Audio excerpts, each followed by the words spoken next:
Hello, everyone. Welcome back to another episode of K-pop Hot Takes.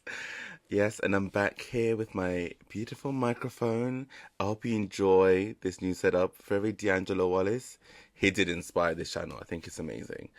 Anyway, so for today's topic, I really wanted to discuss something that's been irking me for a while. The conversation is based around this question. Are the glory days of K-pop gone?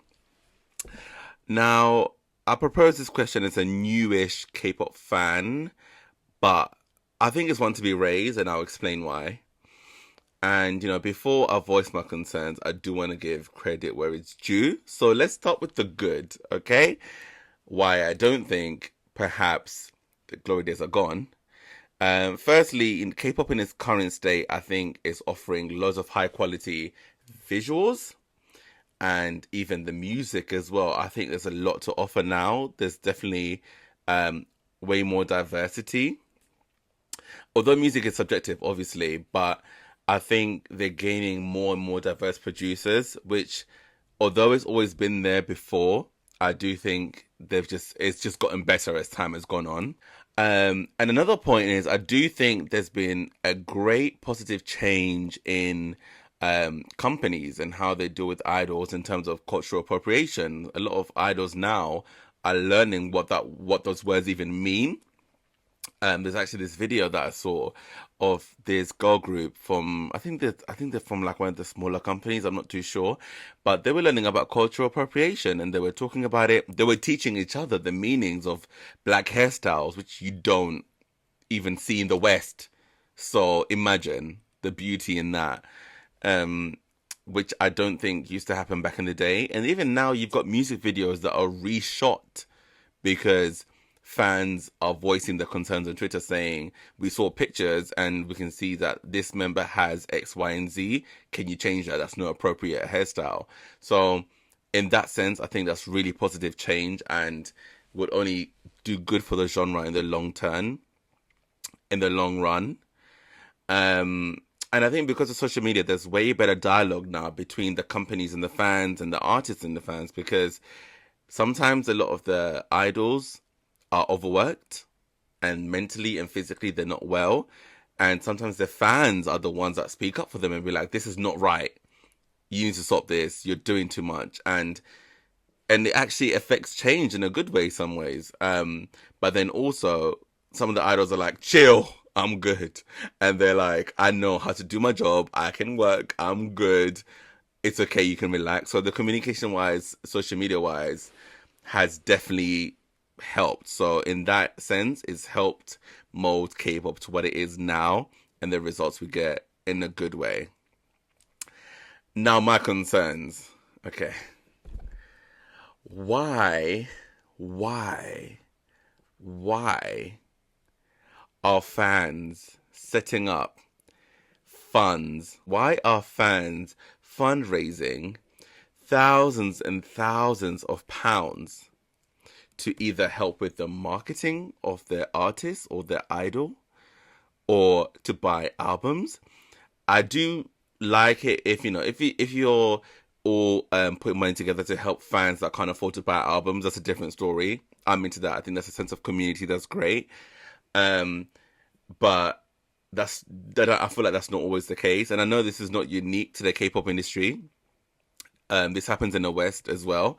However, it will be dishonest to say it's the same in the West, because the West, a lot of the albums and a lot of the costs are not the same as what you find in the highly competitive K-pop world, where an album costs like £45, although you do get more for it, but it's still £45. It's still a lot of money. And in the West, I do think they do things, the similar things, fundraising for albums, but an album in the West is like £12 or £10. I think they might have done it also for concerts and stuff, but with lockdown, that hasn't been around, so it hasn't been a need for it. But I'm not too familiar, don't get me wrong. This is what I've seen on the surface. I'd love to see what you guys think, and if you can explain maybe what I saw, and if it's maybe exactly the same in the West. I'm always happy to be proven wrong. or just to gain more information, I'm into that. But from what I've seen, the cost in the K-pop world is way higher, and the commitment seems much higher as well. And I'm not into that because who says the people raising money are all employed adults that can make informed decisions to purchase these albums and to make and I that concerns me a lot because firstly, this is the job of the company to do that. The companies are almost taking advantage of fans who love the artist so much, rightfully so, and are willing to pay for your YouTube ads, etc. I just think that's terrible from the company's perspective. I'm not coming for the fans. I'm concerned for you, but I just think for the companies, they should be ashamed. This should be your job to promote your artist. And I do get that the fans are like, well, if you're not going to promote my artist, let me do it for them because they deserve it. But maybe that's how they keep it going because they know you're always going to give the money. And I get it. I'm a Taemin fan, and we've had a couple of issues with his two comebacks where there was no promotion whatsoever. And it's a bit like, and I get the frustration, but I do think that's the job of the company, not your burden to bear. If you have the money to spare, though, sure. This message goes out to the working class fans, people like us. We're not here to be giving over spare money to support our artists out of guilt, and don't let anyone guilt you into supporting your artists either. If you're middle class, you're well off, and you've got the money to spare, fair enough. But if you're not, please keep your money in your pocket. It's not your burden to do this for the artist. It's really not. It's your company. It's the company's burden. Why are we streaming videos multiple times in a day to accumulate views to break records when are you even enjoying the song? Because for me, I'm very honest. My favorite people, Taemin, even non-capable, Mariah Carey, whomever, when they release something I don't like, I'm like, meh, and maybe because I'm a bit older, but I'm just like, lol, I'm not going to die on the hill for that song. But I'm like, are you even appreciating the music, or you're just liking the music because it's your favorite artist? Do you like the music? I mean, fair enough if there's people that just go, no, I just like the artist. I just write for them no matter what. Then I guess that's fair. But to me, I just think we're in this for the music. I hope we are, because they're musicians, and I'd hope they will think you love them for the music as well as you love them as well as people.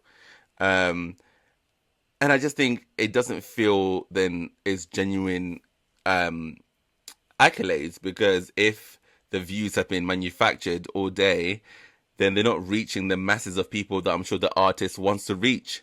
So if you're the ones accumulating the views, is it really a genuine feat? Because you're working at it. And I've seen schedules. I've seen people post schedules of goals, of hourly goals. And this is my issue with this. I'm okay with the passion. I'm okay with loving your artist that much.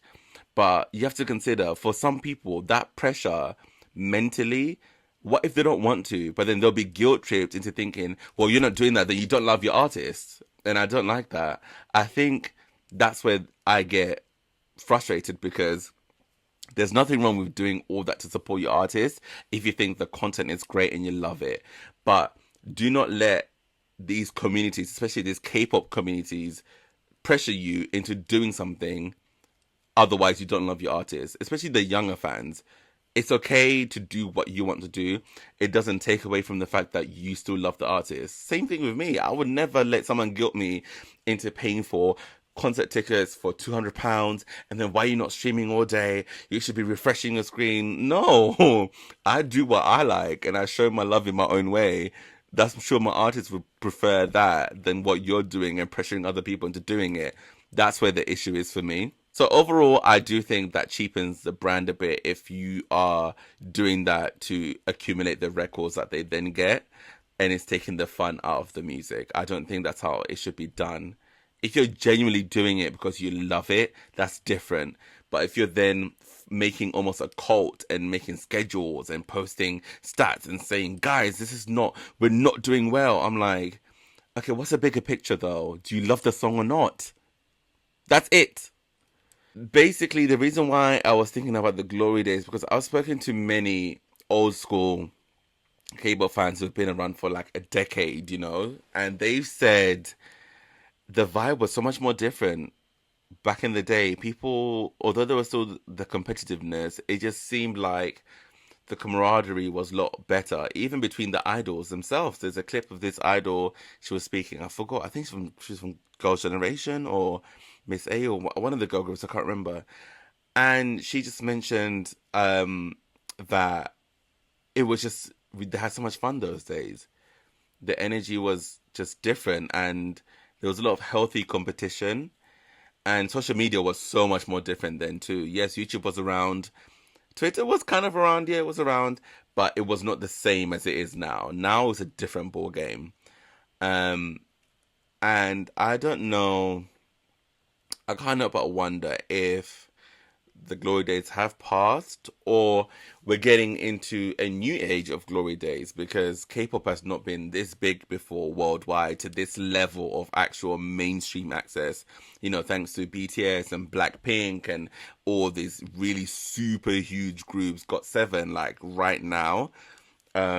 So maybe we just have to get used to this new norm. But I don't know. These are just my thoughts that I had. And the overall thought, I just want to reiterate again. If the passion is genuine and the love is genuine, or your intentions are genuine and you just want to do that for your group, that's okay. But please note that your intentions and someone else's intentions may be different, but the outcome might be the same. It's not their burden to do what you're doing and vice versa. So I'm into the community being open and passionate and excited, but I'm not into the community then being like, to then guilt trip people into doing things that they don't feel comfortable doing. It doesn't validate. No one else can validate your love for your artist but you. And that's my message. I hope you enjoyed this video. I'm so glad I said that. I'm really glad I said that. It needs to be said. Thanks so much for watching. And also, another disclaimer, I'm aware this is not unique to the K-pop industry, but I don't care about that because I'm in the K-pop community. Just because it happens elsewhere doesn't make it okay here. Thanks for watching, and I'll see you very soon. Bye!